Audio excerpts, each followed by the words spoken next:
Assalamu alaikum wa rahmatullahi wa barakatuh. Bismillah, alhamdulillah, wassalatu wassalamu ala rasulillah. The child that's inside you. If you want to be a good communicator, understand the child that's inside every person. What do I mean? You see, if you want to be a good communicator and you want to understand people, when you speak to them, you want to really get where they're coming from, you want to be able to understand the early experience that they had as a child, because that makes you as a person. You see, it comes in a hadith where Prophet Muhammad ﷺ, he said that Allah subhanahu wa ta'ala created Adam alayhi salam from dusts that are taken from different parts of the world, and the composition makes up different people. So some people are red, some people are white in a symbolic sense, and some people are more mellow, some people are a little bit more harsh than others. Different people have different composition, and it comes another hadith that every child is born on fitrah. And obviously this hadith is spoken about in other sense, talking about aqeedah, talking about iman.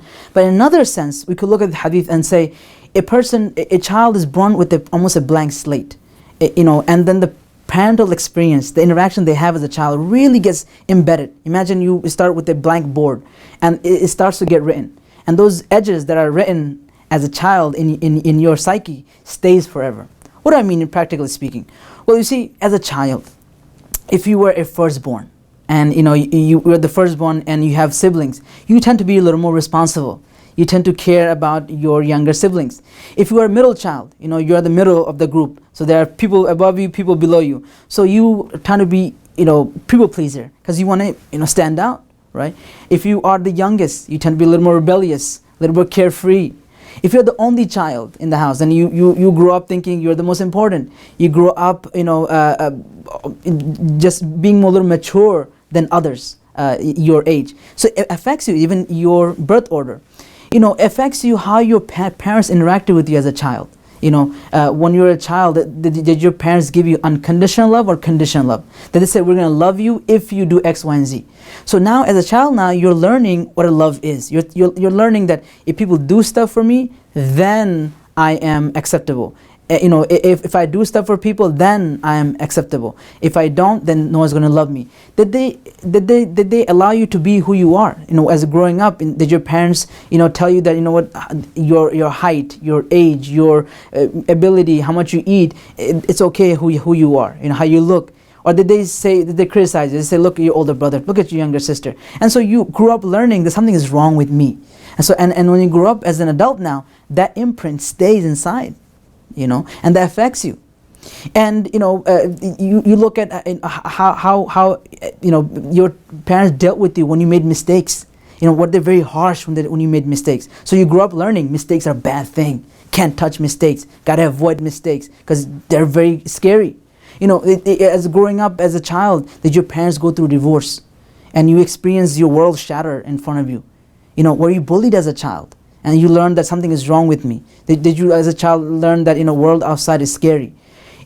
These early experiences make who you are. And so, we find amazingly that the Prophet Muhammad ﷺ, on a side example, that he was sitting one time, and Fatima radiallahu an, his daughter, she walked in, and Prophet ﷺ got up. He got up and he kissed her. And you say, okay, that's pretty simple hadith, a pretty simple thing he did. Well, it means a lot, because here's a father showing respect to a young daughter, that when she comes in the room, I stand up, I kiss you, you are valuable, And you find another incident where Prophet Muhammad ﷺ, a young companion, she comes and she's in the presence of the Prophet Muhammad ﷺ, and Prophet ﷺ, looks at her dress and says, Sana, what a beautiful dress. You're pretty. And he gives her the compliment. And you could imagine that Khalid, this young companion, she's now filled with appreciation. So now these women, when they become a teenager, you could imagine, and they go outside in the world, and some hormonal 13-year-old kid says, oh, you're so beautiful. They don't fall for it. My father already tells me that. I already know I'm beautiful. Your little cheap words, because of your hormonal body, it's not going to affect me. You see, you are almost, inoculated. You're vaccinated. And so understanding the childhood experience, that you went through makes a huge difference. So as a communicator, you want to understand people's childhood. You have to understand what they went through in their life, because that would directly impact. One of the person I was working with in my life coaching, and he's someone that grew up orphan, and as an orphan he was devalued. He was often criticized, and people looked down on him. And even as an adult now, even though he's very accomplished, he takes a lot of interaction with people as if someone is attacking me, someone is putting me down. Someone can give him advice and he will take it as I'm being put down. Someone can make a remark about him and he will take it as I'm being criticized. See, that feeling is coming from that little child that's inside him. That's not the adult. That's the little child that's still scared, that's still nervous, still an orphan.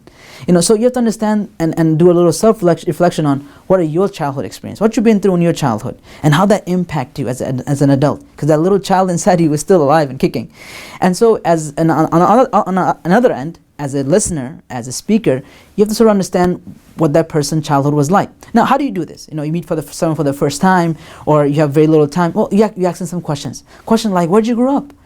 Questions like, how was the relationship like with your parents? Because how their relationship was with their parents, with their father, with their mother, those relationship patterns is the way their relationship pattern is with other people in their life. A lot of times, if a relationship was very trustworthy, if they trusted their parents, if the relationship was where they understood that my parents took care of me, as an adult now, they project those values. But if they grew up and their father and mother always argued and fought, that has a lasting impact in their psyche. And so you want to ask questions like, as a child, were you ever punished? What would typically happen if you did well or didn't do so well? You want to ask questions like, were you ever separated from your parents? Was there a point you were sent away to a summer camp, or you had to live with your grandparents for a few years? Did that ever happen to you? And who were you close with? Your mom or dad growing up? How many siblings you had? You want to ask questions like, what their early experience with their parents was, because that will tell you a lot more than asking them about what's going on now, because that child inside them is way more accurate. So when you meet people, get to know their background, and background meaning especially what their childhood experience like. It will tell you a wealth of information about how they will view the world, how they will take the world, and how they even perceive the world. So if you want to be a good communicator, understand people's childhood and ask simple questions like these, so that you can really get to know their inner child. And when you get to know their inner child, you will know exactly how they are, at work, at school, and you'll be able to communicate with them, because you know where they're coming from. You'll be able to appreciate, not judge them, but you'll be able to appreciate their world. Jazakumullah khairan. Assalamu alaikum wa barakatuh.